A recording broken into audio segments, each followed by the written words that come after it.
ఈరోజు దేవునిని మహిమపరచకపోతే అనే అంశం మీద దేవుని యొక్క వాక్యాన్ని మనం ధ్యానం చేయబోతున్నాం. దేవుని వాక్యానికి వెళ్ళే ముందుగా చిన్న ప్రార్థన చేసుకుందాం. పరిశుద్ధుడా, ఘనమైన తండ్రి, ఈ మాటలు ఆలకిస్తున్న ప్రతి బిడ్డను ఇప్పుడే మీ స్వాధీనపరచుకో తండ్రి. నాయనా, ఇదిగో వినే చెవి, గ్రహించే హృదయం ప్రతి ఒక్కరికి దయచే నాయన. మిమ్మల్ని ఎలా మహిమపరచాలో, ఎందుకు మహిమపరచాలో ప్రభువా, అనేక విషయాలు మేము ధ్యానిస్తుండగా మాతో మాట్లాడండి.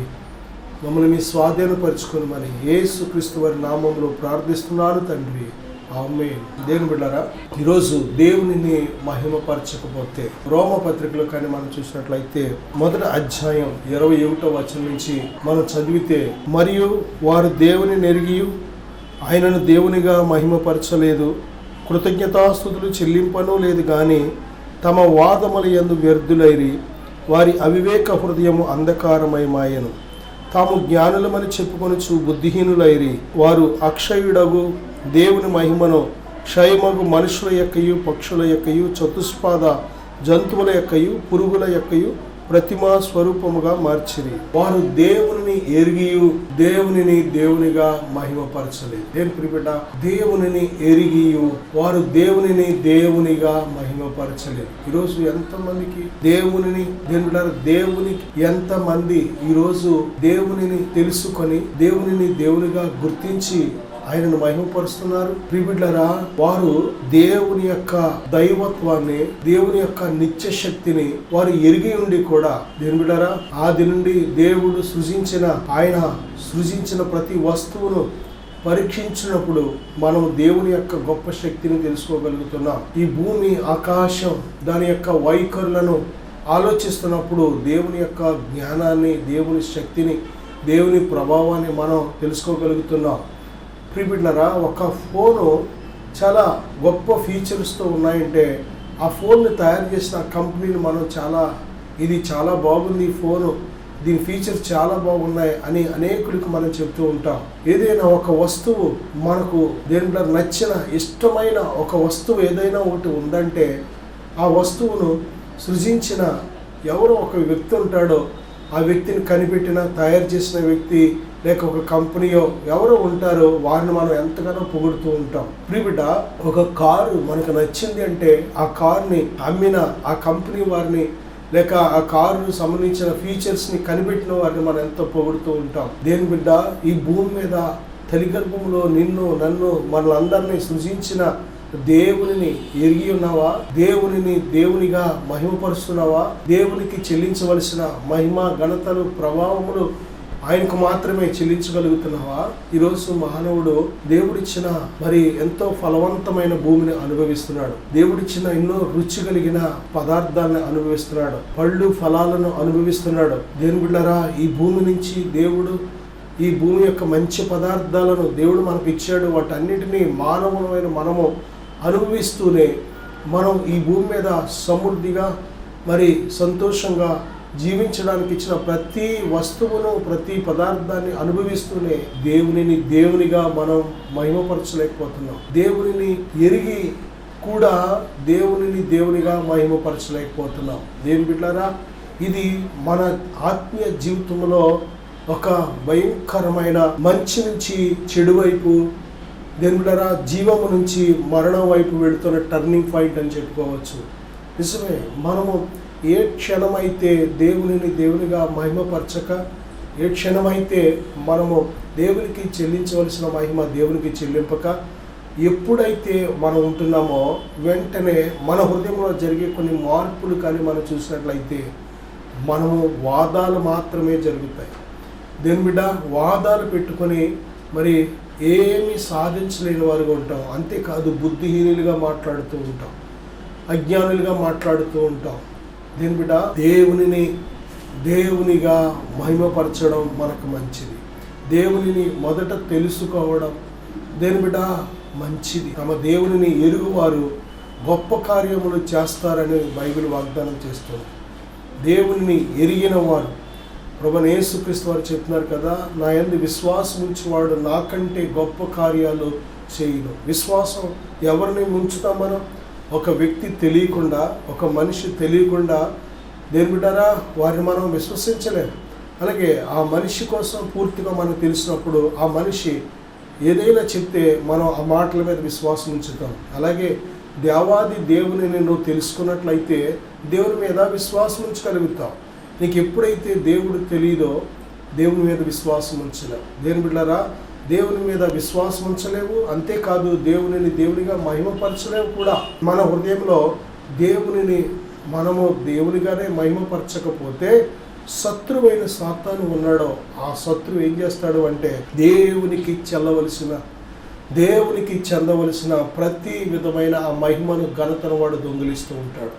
నా సహోదరుడా సహోదరి, వాడు ఆది నుంచి కూడా వాడు ఆరాధించబడాలని శత్రువు కోరుకుంటున్నాడు. అందుకే బైబిల్లో చూసినట్లయితే మత్తయి సువార్త 4వ అధ్యాయంలో ప్రభువైన యేసుక్రీస్తు వారి యొద్దకు వచ్చి వాడు ఏమంటున్నాడంటే, ఒక్కసారి నువ్వు సాగిలపడి నాకు మొక్కితే ఈ లోక రాజ్యాలు వాటి మహిమ నీకు ఇస్తాను, ఎందుకంటే అవి నాకు అప్పగింపబడి ఉన్నవి, నేను ఎవరికి వేయకూడదునో వానికి ఇస్తానని వాడు చెబుతున్నాడు. దేని బిడ్డ, నిజమే. శత్రువు వాడు కోరుకునేది ఏంటంటే వాడు ఆరాధన కోరుకుంటున్నాడు, వాడు కూడా మహిమను కోరుకుంటున్నాడు, దేవుని కంటే తన్ను తాను హెచ్చింపును కోరుకుంటున్నాడు, దేవుని కంటే ఉన్నతమైన స్థానంలో ఉండాలని కోరుకుంటున్నాడు. దేని బిడ్డరా, ఎప్పటికీ కూడా మరి శత్రువు సాతాను ఎప్పటికీ కూడా దేవుని స్థానాన్ని వాడు చేరలేడు. ఎందుకంటే దేవుడు సృష్టికర్త, దేవుడు సర్వాధికారి, దేవుడు సర్వశక్తిమంతుడు, దేవుడు సర్వజ్ఞాని, దేవుడు సర్వాధికారి, దేవుడు జీవాధిపతి, దేవుడు నిత్యుడు. దేవుని యొక్క ఉన్నతమైన ఆ ధర్మాలు కానీ మనం ఆలోచన చేసినట్లయితే దేని బిడ్డరా, ఆ స్థానాన్ని సృష్టిలో ఏ నరుడు కానీ ఏ యొక్క సాతాను కానీ ఆ స్థితిని చేరలేరు, దేవుడు అనే స్థితికి చేరలేరు. కానీ వాడికున్న ఆ యొక్క ఆశ ఏంటంటే దేవుడిలాగా మహిమపరచబడాలి, దేవుడిలాగా ఘనపరచబడాలనే ఆశ శత్రువైన సాతానులో ఉంది కనుక ఆది కాండం నుంచి ప్రకటన వరకు కూడా వాడు కోరుకునేది అదే. అందుకే వాడికి భయంకరమైన శిక్షను దేవుడు ఖరారు చేశాడు. ఇంతకు మునిపే వాడికి తీర్పు తీర్చబడింది. దేని బిడ్డలారా, వాడితో పాటు మనము మోసపోయి మనము ఆ నరకానికి వెళ్లకుండా ఉండాలి అంటే ఈరోజు ఒక సత్యాన్ని మనం తెలుసుకోవాలి. అదేమిటంటే దేవునిని దేవునిగా మనం గుర్తించాలి, దేవునిని దేవునిగా మహిమపరచాలి. దేని బిడ్డలారా, మన తల్లి తండ్రి మరి మనం తప్పనిసరిగా తెలిసి ఉండాలి. తల్లి తండ్రి తెలియకపోతే దేని బిడ్డలారా, చాలాసార్లు తల్లి తండ్రి వారు చెప్తూ ఉంటారు, వారు అమ్మా నేనే నీ తల్లిని, నేనే నీ తండ్రిని అని చెప్తూ ఉంటారు. కొన్నిసార్లు కొన్ని చోట్ల ఏమి జరుగుతుందంటే మీరు ఎదిగే కొద్దీ ఎవరొకరు చెప్తూ ఉంటారు, ఏమని, ఒరే వారు మీ అమ్మ నాన్న కాదు, వారు మిమ్మల్ని పెంచుకుంటున్నారు, ఎక్కడో తీసుకొచ్చి కొనుక్కొని పెంచుకుంటున్నారు అనగానే వెంటనే వీడికి అనుమానం బయలుదేరుతారు. ఆ తర్వాత ఆ తల్లి తండ్రి నిలదీసి అడుగుతాడు. అడిగితే వాళ్ళు ఇంకా వీడికి దాయిలేమనే ఉద్దేశంతో చెప్పేస్తారు.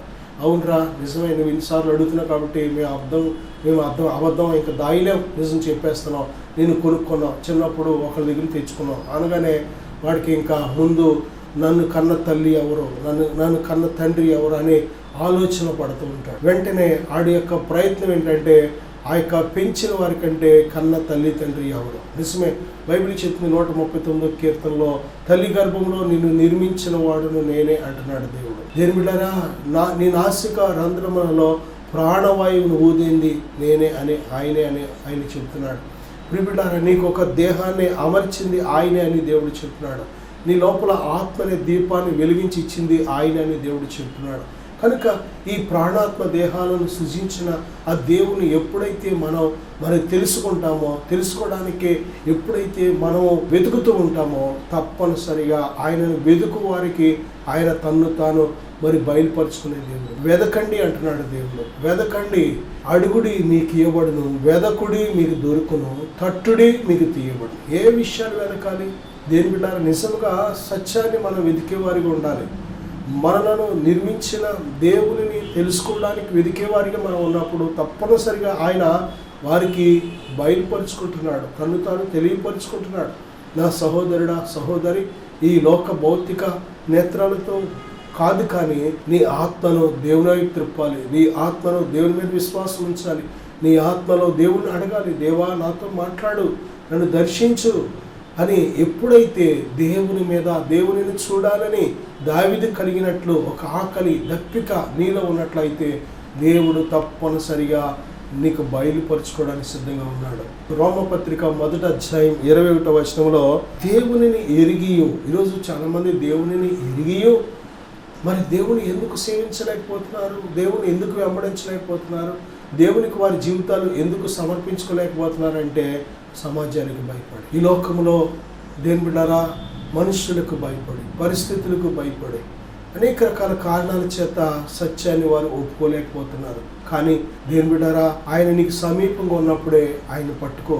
ఆయన కోసం భూమి మీద సాక్షిగా జీవించవలసిన ఆయుష్ సమయం ఉన్నప్పుడే సాక్షిగా జీవించు. సమయం అయిపోయిన తర్వాత నువ్వు సాక్షిగా బ్రతుకుదామన్నా కానీ దేని బిడ్డారా సమయం ఉండదు. కనుక సమయం ఉన్నప్పుడే ప్రభు కోసం సాక్షిగా నిలబడు. తమ వాదముల యందు వ్యర్థులైరి అనే మాట మనం చూస్తున్నాం. ఎవరితో కూడా వాదాలు అనవసరం. వాదాలు నీది గొప్ప నాది గొప్ప అనే వాదము వ్యర్థం. దేని బిడ్డారా నువ్వు మనుషుల దగ్గరికి వెళ్ళి వాదాలు పెట్టుకుంటే జవాబులు రావు. నువ్వు మనుషుల దగ్గరికి వెళ్ళి నువ్వు దేని బిడ్డ నీకున్న డౌట్స్ని మరి క్లారిఫై చేసుకోవడానికి నువ్వు ప్రయత్నించినట్లయితే మనుషులకి ఎంత అనుభవం ఉందో అంతవరకే వారు జవాబు చెప్పగలుగుతారు. కానీ ఉన్నవాడు అనువాడు, ఆయన ఉన్నవాడు అనువాడు, దేవా నాతో మాట్లాడు అంటే మాట్లాడే దేవుడు, ఆయన దర్శనమిచ్చి మాట్లాడే దేవుడు. ఆయనలాగా మాట్లాడేవారు ఎవరు లేరు. ఆయన కళల ద్వారా మాట్లాడే దేవుడు, ఆయన మరి వాక్యం ద్వారా మాట్లాడే దేవుడు. నీ హృదయాన్ని దర్శించి ఎలాగ మాట్లాడాలో ఆయనకి తెలుసు. ఆయన నీకు ప్రత్యక్షతనిచ్చే దేవుడు, తన్ను తాను నీకు ప్రత్యక్షపరుచుకుంటాడు. నా సహోదరుడా సహోదరి, ఒకవేళ లేనివాడి కోసం మనం ప్రయత్నం చేస్తే వ్యర్థం, లేక చనిపోయిన మనుషుల కోసం మనం ప్రయత్నం చేస్తే వ్యర్థం. కానీ ఉన్నవాడు అనువాడు మరి సమస్తమును సృజించిన దేవుని గురించి నువ్వు ఎప్పుడైతే పరిశోధన చేస్తావో, వెతకడం ప్రారంభిస్తావో, దేవుని తప్పనిసరిగా కనుగొంటావు. ఆయనను వెతుకువాడు ఆయనను కనుగొంటాడని ఆయనే వాగ్దానం చేశాడు. కనుక నువ్వు సత్యాన్ని వెతికే వ్యక్తిగా ఉంటే నువ్వు చాలా ధన్యుడువు. వ్యర్థమైన సంభాషణలు, వ్యర్థమైన ఆ యొక్క వాదనలు మనం ఎవ్వరితో పెట్టుకోకూడదు. కానీ నిజంగా ఉన్నవాడు అనువాడైన దేవునిని నువ్వున్న చోటనే నీ గది తలుపు వేసుకొని, దేవా నన్ను దర్శించు, నాతో మాట్లాడు అంటే నిన్ను దర్శించే దేవుడు ఆయన. నీతో మాట్లాడాలని సిద్ధంగా ఉన్న దేవుడు ఆయన. ఆయన సజీవుడుగా ఉన్న దేవుడు. ఆయన యుగ యుగములు తరతరములు సజీవుడుగా ఉన్నవాడు ఆయన. రోమపత్రిక 1వ అధ్యాయం 22వ వచనంలో వారి అవివేక హృదయము అంధకారమయమాయను. అవివేకం, దేవునిగా మహిమపరచకపోవడం అది అవివేకం. దేవునికి ఇవ్వాల్సిన స్థానం దేవునికి ఇవ్వకపోతే అది అవివేకం. 500 కాగితం 200 కాగితం అనుకో. మనం 200 కాగితం 500 కాగితం అనుకో. 500 అనుకుంటాం, 200 అనుకుంటాం, 100 రూపాయల కాగితం 100 రూపాయలు అనుకుంటాం. నువ్వు అనుకున్నంత మాత్రం విలువ దానికి పెరగదు తరగదు. దాని విలువ దానికే. దేవుని విలువ దేవునికే. దేవునికి నిన్ను బట్టి విలువ రాదు. దేని బిడ్డ దేవునికి నిన్ను బట్టి విలువ రాదు. దేని బిడ్డ ఆయన విలువను ఎవడో తగ్గించలేడు. ఏ ఒక్కడను బట్టి ఆయనకు విలువ ఏం పెరగదు. ఆయన విలువ ఎప్పటికీ అది మారని విలువ, అది మార్పులేని విలువది. ఆయన దేవుడై ఉన్నాడు కనుక, సృష్టికర్త అయి ఉన్నాడు కనుక ఆయనకు ఎవడు కలపలేడు, ఆయనను ఎవడు ఆయనకున్న విలువను తీయలేడు కూడా. నా సహోదరుడా, మనమే బుద్ధిహీనులుగా అజ్ఞానులుగా ప్రవర్తిస్తాం. కానీ దేవునిగా మహిమపరచగా లేని నష్టాన్ని కష్టాన్ని తెచ్చుకుంటాం. కానీ దేవునిగా మహిమపరిచినప్పుడు చాలా ఉన్నతమైన రీతిలో దేవుని చేత దీవించబడుతూ ఉంటాం. రోమపత్రిక 1వ అధ్యాయం 23వ వచనంలో వారు అక్షయుడగు దేవుని మహిమను క్షయమగు మనుషుల యొక్కయు పక్షుల యొక్కయు చతుష్పాద జంతువుల యొక్కయు ప్రతిమా స్వరూపముగా మార్చింది. దేవునికి అసలు ఎక్కడ చోటివ్వాలంటే మొదటిగా హృదయంలో, మానవ హృదయంలో చోటివ్వాలి. దేవునికి మనం చోటివ్వాల్సిన స్థానము మన హృదయంలో ఇవ్వాలి. ఎప్పుడైతే దేవునికి మన హృదయంలో చోటు ఇవ్వలేదో మన హృదయానికి ఎప్పుడూ కూడా ఒక దప్పికొంటూ ఉంటుంది. అదేమిటంటే దేవునిని మహిమపరచాలి, దేవుణ్ణి ఆరాధించాలి, దేవుని గణపరచాలి, దేవుని ప్రేమించాలి అని. ఎందుకంటే ఆత్మ దేవుని యొద్ద నుంచి వచ్చింది. ఆత్మని లోకంలో ఎవ్వరు తృప్తిపరచలేరు. ఆత్మను ఎప్పుడూ కూడా దాన్ని తృప్తిపరచగలిగే శక్తి ఎవరికి ఉందంటే అది ఎవరి నుంచి వచ్చిందో ఆయనకు మాత్రమే ఉంది. ఎవరు పుట్టించారో ఆత్మను ఆయనకు మాత్రమే ఉంది. కాబట్టి మన ఆత్మలో ఆ దేవునితో మాట్లాడినప్పుడు, దేవుని స్వరం విన్నప్పుడు, దేవుని చిత్తం చేసినప్పుడు మాత్రమే మన ఆత్మకు తృప్తి కలుగుతుంది.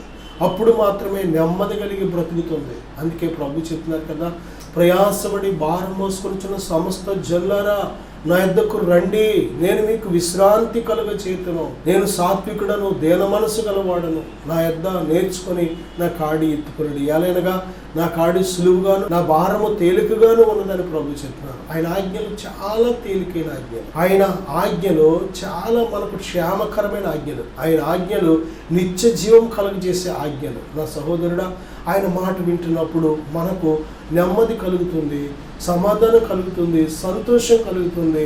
మన యొక్క జీవితం భారము తేలికైపోతుంది.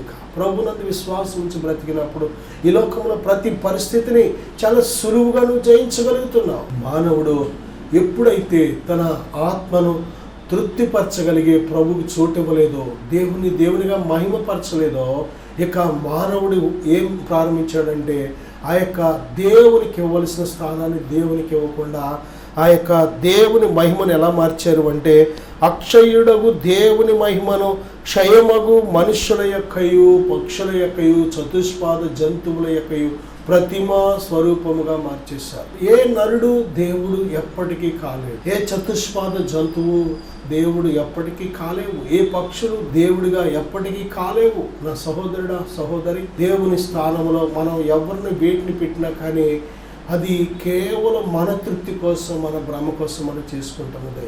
దేవుని బిడ్డ, దేవునిగా మహిమపరిస్తే నీకు మంచిది. దేవునిగా మహిమపరిస్తే శత్రువు మీద నీకు విజయం. దేవునిగా మహిమపరిస్తే శత్రువు నిన్ను టచ్ చేయలేడు. నువ్వు దేవుని మీద విశ్వాసం ఉంచినంత కాలము కూడా, దేవుని మీద విశ్వాసం చేత నువ్వు బ్రతికినంత కాలం కూడా శత్రువు నేను ఏమాత్రం కూడా టచ్ చేయలేడు. ఎందుకంటే నువ్వు విశ్వసించిన ఆయన విశ్వాసానికి కర్త, దానిని కొనసాగించే దేవుడు ఆయన. కాబట్టి దేని బిడ్డలారా, అక్షయుడగు దేవుని మహిమను మనం మార్చలేం. ఆయన మహిమను, ఆయన ప్రభావాన్ని, ఆయన ఘనతను దేని బిడ్డలారా ఏ ఒక్కరు దొంగిలించినా కానీ దేవుడు ఏమాత్రము సహించే దేవుడు కాదు. బైబిల్ చెప్తున్న ఆయన రోషము కలిగిన దేవుడు ఆయన. నా సహోదరుడా, చూడండి, అందుకే దేవునిగా మహిమపరచలేదు కనుక, వారి హృదయాల్లో దేవునికి చోటు ఇవ్వలేదు కనుక, అక్కడ రోమపత్రిక 1:24 నుంచి మనం చదివితే, ఈ హేతువు చేత వారు తమ హృదయ దురాశలను అనుసరించి తమ శరీరములను పరస్పరము అవమానపరుచుకున్నట్లు దేవుడు వారిని అపవిత్రతకు అప్పగించెను. అట్టి వారు దేవుని సత్యమును అసత్యమునకు మార్చి సృష్టికర్తకు ప్రతిగా సృష్టమును పూజించి సేవించిరి. దేని బిడ్డారా, ఆయన ఎల్లప్పుడూ యుగములు ఆయన నిత్యము స్తోత్రార్హుడై ఉన్నాడు. ఆయన దేని బిడ్డారా, మనము ఆయనను తగ్గించలేము. మనం దేవుడే మనలను హెచ్చించగలడు, మనల్ని దేవుడే హెచ్చించగలడు, గొప్పవారిగా చేయగలడు, మనల్ని ఏ స్థితికైనా తీసుకెళ్ళడు ఆయన. మనము ఆయనను ఏ స్థితికి తీసుకురాలేము. దేని బిడ్డారా, దేవుణ్ణి అవమానపరచాలని, దేవుణ్ణి హీనపరచాలని, దేవుణ్ణి తక్కువ చేయాలని, దేవుణ్ణి గాయపరచాలని మనం ప్రయత్నం చేస్తే దేని బిడ్డారా అది ఏమాత్రము కూడా జరగని పని. ఎందుకంటే ఇస్కరియోతు యోధలో శత్రువైన సాతాను ప్రవేశించి యేసును అమ్మేయలేని ఆలోచన వాడు పుట్టించాడు. అలాగే అమ్మేసినంత మాత్రాన ఒకవేళ యేసుక్రీస్తు ప్రభువారు మరి పట్టబడ్డారు, అమ్మేశాడు కనుక మరి కొట్టబడ్డారు, ఆయన సిలువేయబడ్డారు, చివరికి చంపబడ్డారు, సమాధిలో పెట్టేశారు. 3వ దినాన తిరిగి ఆయన లేచాడు, మరణాన్ని జయించి చూపించాడు. ఆయన ఇంతకు మించి మానవుడు ఏమీ చేయలేడు. మానవుడు చేయగలిగింది అంతా కూడా ఏంటంటే వాడు బ్రతికినంతకాలం ఇతరులను చంపడం తప్ప మరి ఏమీ చేయలేదు. దేవునిని మనము చంపాలనుకోవడం, దేవుణ్ణి లేకుండా చేయాలనుకోవడం, దేవుణ్ణి నిర్మూలన చేయాలనుకోవడం, ఇది మన బుద్ధిహీనత. దేవుని శక్తి ఎక్కడ, మన శక్తి ఎక్కడ? దేని బిడ్డ, మనకు కావలసిన శక్తి దేవుడు మనకి ఇచ్చాడు, కానీ ఆ శక్తితో నీ పనులే నువ్వు చేసుకోలేవు. కొంచెం వరకే ఆ దేవుడిచ్చిన జ్ఞానము, శక్తి అంతా మనకిచ్చింది లిమిటెడ్. దేని బిడ్డ, దేవుడు సర్వశక్తిమంతుడు. ఆయన మరణాన్ని కూడా గెలిచి ఆయన పునరుద్ధానుడిగా అయ్యి చూపించాడు అంటే ఎంత శక్తిమంతుడో చూడండి. ఈ సృష్టిలో ఏ నరుడు కూడా, ఏ మానవుడు అనేవాడు కూడా చనిపోయిన వాడు బ్రతకలేడు, ఒకడిని బ్రతికించలేడు. అంత గొప్ప శక్తి దేవునికి మాత్రమే ఉన్నది. అందుకే ఆయన అన్నాడు కదా, యోహాను సువార్తలో నా ప్రాణము పెట్టుటకు నాకు అధికారము కలదు, నా ప్రాణము తిరిగి తీసుకొనుటకు నాకు అధికారం కలదు. నిజంగా దేని బిడ్డారా, దేవుని అందు విశ్వాసం ఉంచినప్పుడు మనము కూడా ఇటువంటి గొప్ప ఈ పునరుద్ధాన శక్తి చేత మనము కూడా నింపబడి ఒక దినాన మనలను కూడా దేవుడు ఆ యొక్క మరణము నుంచి లేవనెత్తి సజీవులుగా మనల్ని లేపి తన నిత్యరాజ్యానికి చేరుస్తానని దేవుడు వాగ్దానం చేశాడు. రోమపత్రిక 1 26, 27 వచనాలను మనం చూసినట్లయితే, అందువలన దేవుడు తుచ్చమైన అభిలాషులకు వారిని అప్పగించెను, వారి స్త్రీలు సైతము స్వాభావికమైన ధర్మమును విడిచి స్వాభావిక విరుద్ధమైన ధర్మమును అనుసరించి, అటువలే పురుషులు కూడా స్త్రీ యొక్క స్వాభావికమైన ధర్మమును విడిచి పురుషులతో పురుషులు అవాచ్యమైనది చేయుచు తమ తప్పిదమునకు తగిన ప్రతిఫలమును పొందుచు ఒకరి ఎడల ఒకరు కామతత్తులైరి. చూసారా దేవుని బిడ్డలారా, ఈరోజు కడవరి దినాల్లో ఆ రోజున సొదొమ గొమొర్రా ప్రాంతాల్లో ఏ విధమైన భయంకరమైన పాపం జరిగిందో ఇప్పుడు కూడా సేమ్ దేవునికి చోటియ్యనొల్లకపోవడం వల్ల కలిగే భయంకరమైన నష్టం ఏంటంటే, మానవులు మరి ఎంత భయంకరమైన పాపానికి ఒడిగట్టుకున్నారంటే, స్త్రీలు పెళ్లి చేసుకొని కాపురం చేసి పురుషులు మరి కాపురం చేసి అటువంటి భయంకరమైన జీవితానికి బానిసైపోతున్నారు. ఎక్కడ చూసినా నా సహోదరుడా సహోదరి, మనము అనేక ఫిల్మ్స్లో కూడా మరి మూవీస్లో కానీ అనేక విషయాల్లో మనం చూస్తున్నాం ఈ విధమైన మనుషులను. ప్రియబిడ్డలారా, ఇది భయంకరమైన పాపం. అది వ్యభిచారం ఒక పాపం అయితే, ప్రియబిడ్డ జంతువులతో శయనించడం ఒక పాపం అయితే, మరి పురుషులతో పురుషులు స్త్రీలతో స్త్రీలు ఇది భయంకరమైన పాపం. కొన్ని చోట్ల పాలిగమి అంటే ఒక భర్తకు 2, 3, 4 భార్యలు, అలాగే ఒక భార్యకు 2, 3, 4 భర్తలు. ఈ విధంగా పాలిగమి అనే బహుభార్యతత్వము బహుభర్తతత్వం అనేది కూడా ఒక భయంకరమైన పాపముగా ఉంది. దేని బిడ్డారా, ఎందుకు దీనికి ప్రాముఖ్యమైన కారణం ఏంటంటే, వారు దేవునిగా మహిమపరచకపోవడం. దేవునికి భయపడి దేవుని బిడ్డలారా చెడుతనాన్ని విసర్జించమంటున్నాడు దేవుడు. యెహోవా యందు భయభక్తులు కలిగి ఉండడం అంటే చెడుతనాన్ని విసర్జించడం. ఎప్పుడైతే దేవుని యందు భయభక్తులు లేవో మరి చెడుతనాన్ని విసర్జించడం, అంతేకాదు వాడు చేసేది చెడుతనం అని కూడా అనిపించడం. దేని బిడ్డలారా, ప్రపంచంలో ఎక్కడ చూసినా సరే ఇటువంటి పాపపు గుంపులు పెరగడం మనం చూస్తున్నాం. అక్రమ సంబంధాలు, అసలు మనిషికి మధ్య వరుస ఏమీ లేకుండా పశువులకు కూడా లేని భయంకరమైన బంధాలు మనుషుల మధ్య ఏర్పడడం కారణం దేవునిగా మహిమపరచకపోవడం. దేవునికి ఇవ్వవలసిన మహిమ, దేవునికి చెందవలసిన ఘనత దేవునికి చెల్లించకపోతే మానవ హృదయం ఎంత భ్రష్టు పట్టిపోతుందో ఇక్కడ రోమపత్రిక 1 అంతా కూడా మనం చూస్తున్నాం. వారు దేవునికి చోటియ్యనొల్లకపోయారు కాబట్టి 28వ వచనం, రోమపత్రిక 1 28వ వచనంలో, మరియు వారు తమ మనస్సులో దేవునికి చోటియ్యనొల్లకపోయారు గనుక చేయరాని కార్యములు చేయుటకు దేవుడు భ్రష్ట మనస్సుకు వారిని అప్పగించెను. అట్టి వారు సమస్తమైన దుర్నీతి చేతను దుష్టత్వము చేతను లోభము చేతను ఈర్ష్య చేతను నిండుకొని మత్సరము నరహత్య కలహము కపటము వైరమును వాటితో నిండిన వారై కొండెగాండ్రు అపవాదకులు దేవద్వేషులు హింసకులు అహంకారులు బెంకములాడువారు చెడ్డవాటిని కల్పించువారు తల్లిదండ్రులకు అవిధేయులు అవివేకులు మాట తప్పువారు అనురాగరహితులు నిర్దయులు నాయిరి. ఇట్టి కార్యములు అభ్యసించేవారు మరణమునకు తగినవారు అను దేవుని న్యాయ విధిని వారు బాగుగా ఎరిగియుండియు వాటిని చేయుచున్నారు. ఇది మాత్రమే గాక వాటిని అభ్యసించే వారితో సంతోషముగా సమ్మతించుచున్నారు. చూసారా, ఈ కడవరి దినాల్లో దేవునికి ఇయ్యలేని మనుషుల హృదయాల్లో దేని బిడ్డారా ఆ హృదయం దేవునికి ఇవ్వలేదు కనుక వారి హృదయాల్లో ఎటువంటి స్వభావం ఏలుబడి చేస్తుందంటే, ఇదిగో ఇప్పుడు చూసిన ఇన్ని రకాల మనస్తత్వాలు కలిగిన మనుషులుగా వారి హృదయ స్వభావాలు వారిని ఇన్ని రకాల మనుషులుగా తయారు చేస్తున్నాయి. నా సహోదరుడా, ఇది అనుకూలమైన సమయం. నీ హృదయం చాలా విలువైనది, నీ ఆత్మ చాలా విలువైనది. ఈ భూలోకం స్థిరము కాదు, పరలోకమే స్థిరమైంది. ప్రభు చెప్తున్నారు, పరలోక రాజ్యం సమీపించింది, మారు మనసు పొందమని ప్రభు హెచ్చరిస్తున్నారు. కనుక ప్రభు ఇచ్చే ఈ సమయాన్ని మనం సద్వినియోగం చేసుకుందాం. ప్రభు మనకు సమీపంగా ఉన్నప్పుడే ప్రభుకి మనం లోబడదాం. ఆయన సజీవుడుకున్న దేవుడు. అయ్యా నన్ను దర్శించు అంటే దర్శించే దేవుడు. నాతో మాట్లాడు అంటే ఈ కడవరి కాలమందు తన కుమారుడైన ప్రభుని యేసుక్రీస్తు వారి ద్వారా ఆయన స్పష్టంగా మాట్లాడుతున్నాడు. ఆయన దర్శనాల ద్వారా మాట్లాడుతున్నాడు. దేవుని బిడ్డ, ఆయన మాట్లాడే దేవుడు, ఆయన స్వరం నీకు వినిపించే దేవుడు. మోసపోవద్దు. ఓ ప్రక్కన సాతాను కూడా నిన్ను మోసపరచడానికి మాట్లాడుతూ ఉంటాడు. దేవుని బిడ్డ, దేవుని స్వరం గుర్తుపట్టాలి అంటే ఆయన వాక్యపు వెలుగులోకి రా. ఆయన వాక్యాన్ని ధ్యానించు. దివారాత్రము ఆయన వాక్యాన్ని నీ హృదయంలో మరి భద్రపరుచుకున్నట్లయితే నువ్వు ఆయన స్వరాన్ని తప్పనిసరిగా స్పష్టముగా నువ్వు ఆలకించగలుగుతావు. ఆయనను అనుసరించి నిత్య జీవాన్ని పొందుకొని నిత్య రాజ్యాన్ని చేరగలుగుతావు. నా సహోదరుడా, రక్షించిపోతున్న గుంపులో ఉండొద్దు. ఇదే అనుకూలమైన సమయం, ఇదే రక్షణ దినం. ఆయనకి సమీపంగా ఉన్నప్పుడే నీ హృదయాన్ని ఆయనకు సమర్పించు. దేవునిని తెలుసుకో, దేవునిగా మహిమపరచు. చిన్న ప్రార్థన చేద్దాం, విశ్వాసం ద్వారా ఏకీవిద్దాం. పరిశుద్ధుడా, ఘనమైన తండ్రి, ఈ యొక్క సమయంలో నాయన మీడియా ద్వారా ఎంతమంది ఆలకిస్తున్నారో వారిని ఇప్పుడే దర్శించండి ప్రభువా. వారి హృదయాలు తెరవండి. ఈ సమయం ఉన్నప్పుడే నాయన వారి హృదయాలు మీకు సమర్పించుటకు సహాయం దయచేయండి. మిమ్మల్ని చూడాలి, మిమ్మల్ని తెలుసుకోవాలి, మీ స్వరం వినాలి ప్రభువా. మీ ప్రత్యక్షత వారు పొందుకోవాలి. తండ్రి, సహాయం దయచేయండి, బలపరచండి, క్షేమము దయచేయండి.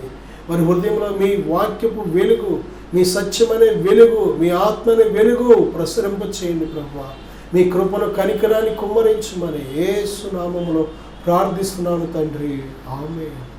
God bless.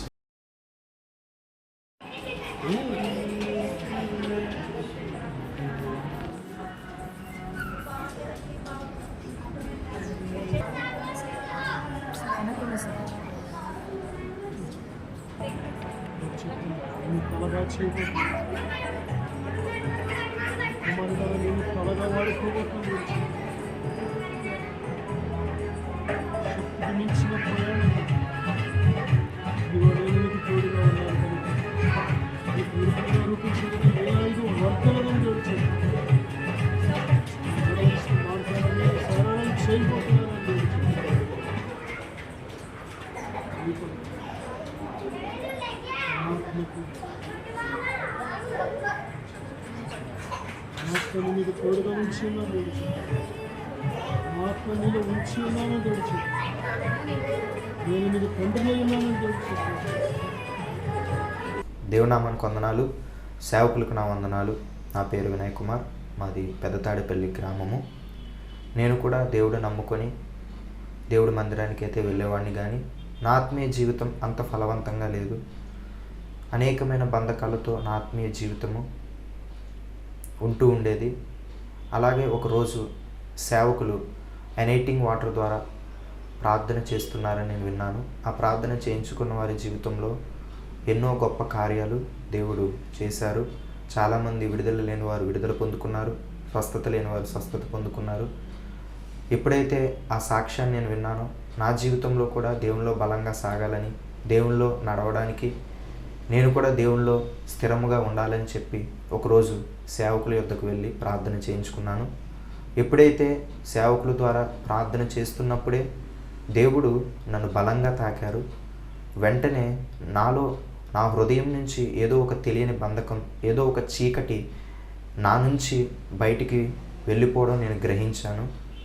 ఎప్పుడైతే అలా చీకటి బంధకం నా నుంచి వెళ్ళిపోయిందో నా హృదయం చాలా తేలికైంది. దేవుడు తన బలమైన ఆత్మతో నన్ను నింపి నన్ను స్థిరపరిచి తన ఆత్మతో నన్ను ముద్రించారు.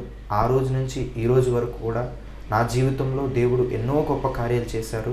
అప్పటి నుంచి నా ఆత్మీయ జీవితంలో బలమైన ఆత్మీయ జీవితంలో నేను కొనసాగించగలుగుతున్నాను. దానికి కారణం ఆ రోజు సేవకుల ద్వారా నేను ప్రార్థన చేయించుకున్నప్పుడు దేవుడు సేవకుల్లో ఉండి సేవకుల ద్వారా తన ఆత్మతో నన్ను నింపి ఈరోజు ఇలా గొప్పగా ఉన్నతమైన స్థానంలో ఆత్మీయ స్థితిలో దేవుడు నన్ను నిలబెట్టారు. దేవుడు నా జీవితంలో చేసిన ఈ కార్యమును బట్టి దేవునికే సమస్త మహిమ, ఘనత, ప్రభావములు యుగయుగములు చెల్లునుగాక. సేవకులు కూడా నా ప్రత్యేక వందనాలు. Thank you. Praise the lord.